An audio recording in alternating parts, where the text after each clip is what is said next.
तो बच्चे नेट्स एक ऐसी 2D शेप है जिसको अगर मैं फोल्ड करूंगा तो हमारी एक 3D शेप तैयार हो जाएगी। चलिए सबसे पहले हम हमारे पास ओरिगेमी शीट्स को ले सकते हैं या फिर कुछ A4 रफ शीट्स को भी ले सकते हैं।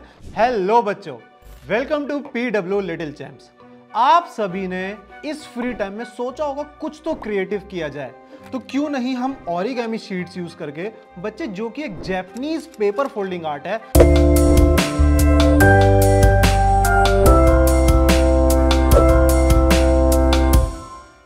आज हम सीखते हैं कुछ नेट्स के बारे में। आखिरकार नेट्स क्या होता है, स्पेशली अगर मैं बात करता हूं एक ट्रायंगुलर प्रिज्म की, तो बच्चे नेट्स एक ऐसी 2D शेप है जिसको अगर मैं फोल्ड करूंगा तो हमारी एक 3D शेप तैयार हो जाएगी। तो चलिए आज हम सीखते हैं कि आखिरकार एक ट्रायंगुलर प्रिज्म हम कैसे बनाते हैं। सबसे पहले आप सभी यहाँ पे एक ट्रायंगुलर प्रिज्म को देख सकते हैं। प्रिज्म बच्चे एक ट्रायंगल का एक्सटेंडेड वर्जन होता है, वेयरएस पिरामिड में नीचे तो एक ट्रायंगल होता है, ऊपर हमारे पास एक पॉइंट होता है, जैसा आप यहाँ पे देख पा रहे हैं। तो चलिए सबसे पहले हम हमारे पास ओरिगेमी शीट्स को ले सकते हैं या फिर कुछ A4 रफ शीट्स को भी ले सकते हैं। तो यहाँ पे हमारे पास एक A4 रफ शीट है, हमारे पास ये रहा बच्चे स्केल। तो सबसे पहले हम इसको बीच में से फोल्ड करेंगे ताकि हमारे पास एक रेफरेंस लाइन आ जाए। ये हमारे पास एक बीच में फोल्ड करने से एक रेफरेंस लाइन आ चुकी है। तो चलिए इसको थोड़ा सा हाईलाइट कर लेते हैं। ये रहा हमारा स्केल और ये हमारी रेफरेंस लाइन बच्चे हाईलाइट हो चुकी है। अब इस स्केल के ऊपर यानी इस रेफरेंस लाइन के ऊपर हम एक और लाइन बनाएंगे बच्चे, कुछ पर्टिकुलर यूनिट लेंथ की। तो चलिए यहाँ पे अगर मैं लेता हूं 29 से लेके 34, यहां तक बच्चे एक लाइन में बना लेता हूं। 29 एंड बच्चे 34, यहां तक मेरी एक लाइन बन चुकी है। चलिए अब सेम 34 के नीचे यहां पे मैं पॉइंट्स को मार्क कर लेता हूं। यहां पे है बच्चे 29, यहां पे भी मैंने पॉइंट्स को मार्क कर लिया है। तो मेरे पास अब यहां पे आ चुका है 29 से 34, ये रहा। सेम मैं एक और यहां पे 29 से 34 एक और लाइन को मैं बना लूंगा। चलिए यहां पे अब आप देख सकते हैं कि मेरे पास इस लाइन के ऊपर एक रेक्टेंगल बन चुका है एंड इस लाइन के नीचे मेरे पास एक और रेक्टेंगल बन चुका है। अब मुझे एक और रेक्टेंगल चाहिए, क्योंकि अगर आपने प्रिज्म देखा हो उसमें हमारे पास 3 रेक्टेंगल्स होते हैं। तो चलिए इस रेक्टेंगल के ऊपर हम सिमिलरली एक और रेक्टेंगल फॉर्म कर लेते हैं। चलिए यहाँ पे 29 से 34 ही हम एक रेफरेंस मान के चलते हैं और एक और हम यहाँ पे पॉइंट्स को मार्क कर लेते हैं। 29 अगेन यहाँ पे ये रहा 34 और अब मैं इनको ज्वाइन कर लेता हूं। तो अब इन पॉइंट्स को मैं मार्क कर लूंगा यहाँ पे।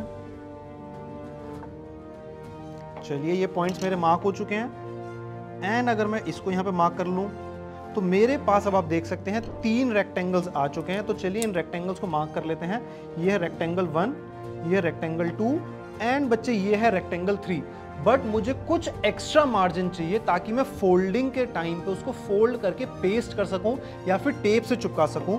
तो यहाँ पे मैं कुछ हल्का सा एक्स्ट्रा मार्जिन यहाँ पे ये काट लूंगा। ये मेरे पास बच्चे रफ मार्जिन हो जाएगा। अब आप लोगों को हमारे पास ये समझ में आ चुका कि ये 3 हमारे पास रेक्टेंगल्स आ चुके हैं, बट मुझे 2 ट्रायंगल भी चाहिए ताकि वो साइड में से फोल्ड हो सकें। तो यहाँ पे हम 2 ट्रायंगल्स बना लेंगे। तो चलिए यहाँ पे हम 2 ट्रायंगल्स बनाते हैं। सबसे पहले हम इसको मेजर करते हैं कि आखिरकार ये एक सेगमेंट हमारे पास 2 यूनिट्स के बराबर है। तो हमारा पास यहाँ पे जो ट्रायंगल आएगा वो 2 यूनिट लेंथ का हो जाएगा। एक अप्रोक्सीमेट इक्विलेटरल ट्रायंगल हम बना लेंगे यहाँ पे। चलिए यहाँ पे ये हो चुका है। नेक्स्ट अगर मैं यहाँ पे देखता हूँ तो अगेन यहाँ पे मेरे पास एक और आ चुका है ट्रायंगल। सो ये मेरे पास यहाँ पे 4th शेप आ चुकी है। अब हमारी 5th शेप हम लेते हैं, जो अगेन बच्चे 2 यूनिट लेंथ की हो जाएंगी। चलिए यहाँ पे ये आ चुकी है मेरे पास 2 यूनिट लेंथ, ये मेरे पास आ चुका है। नेक्स्ट मैं अगेन इसको यहाँ पे ऐसे मार्क कर लूंगा। तो मेरे पास एक और ट्रायंगल यहाँ पे तैयार हो चुका है। तो टोटल मेरे पास 5 शेप्स आ चुकी हैं। अब ट्रायंगल की पेस्टिंग के लिए भी मुझे कुछ रफ एरिया चाहिए होगा। तो यहाँ पे मैं इस तरीके से कुछ रफ एरिया ले लूंगा जिसको मैं पेस्टिंग के लिए यूज करने वाला हूं। सिमिलरली मैं यहाँ पे भी ले लूंगा। चलिए अब फटाफट से इस हमारी शेप को, ये जो हमारे पास फिगर बन के आया है, इसको अभी हम कट कर लेते हैं।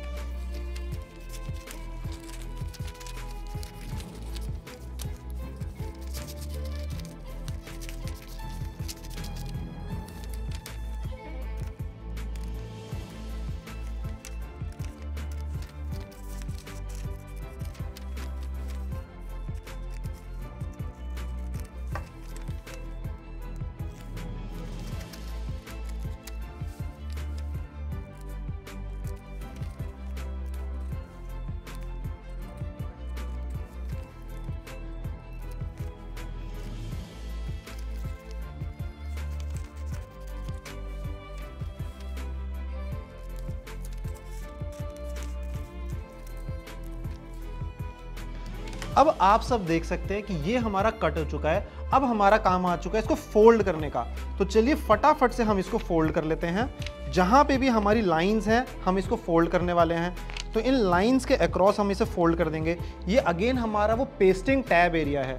अगेन मेरे पास यहाँ पे एक ट्रायंगल है, एक ट्रायंगल मेरे पास यहाँ है, एंड मेरे पास इसका ये पेस्टिंग वाला पोर्शन है।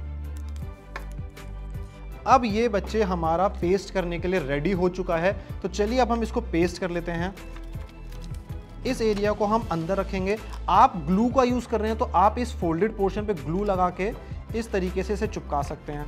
तो चलिए यहाँ पे सबसे पहले हम इस पोर्शन को चिपका लेते हैं।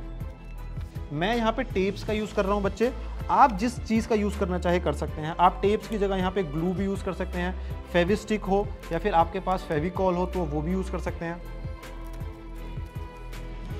चलिए हमारा ये रेक्टेंगुलर पोर्शन पेस्ट हो चुका है। अब हमें ये ट्रायंगुलर पोर्शंस को पेस्ट करना है। तो हम इसको यहाँ पे इस तरीके से अंदर इंसर्ट करेंगे।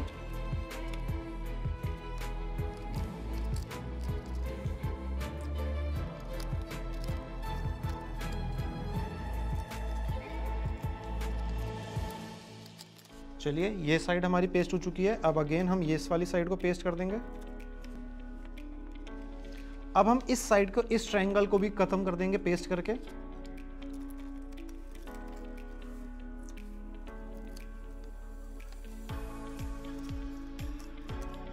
तो बच्चे हमारा जो ट्रायंगुलर प्रिज्म है वो बिल्कुल रेडी है। आप देख सकते हैं कि किस तरीके से हमने नेट्स को यूज करके ट्रायंगुलर प्रिज्म को बनाया है।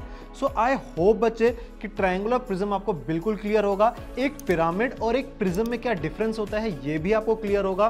तो फटाफट से कमेंट सेक्शन में जाइए और जल्दी से बताइए कि आखिरकार अगली कौन सी 3D शेप आप ओरिगेमी शीट्स को यूज करके बनाने की कोशिश करेंगे, या फिर आप अगला वीडियो किस टॉपिक का देखना चाहते हैं।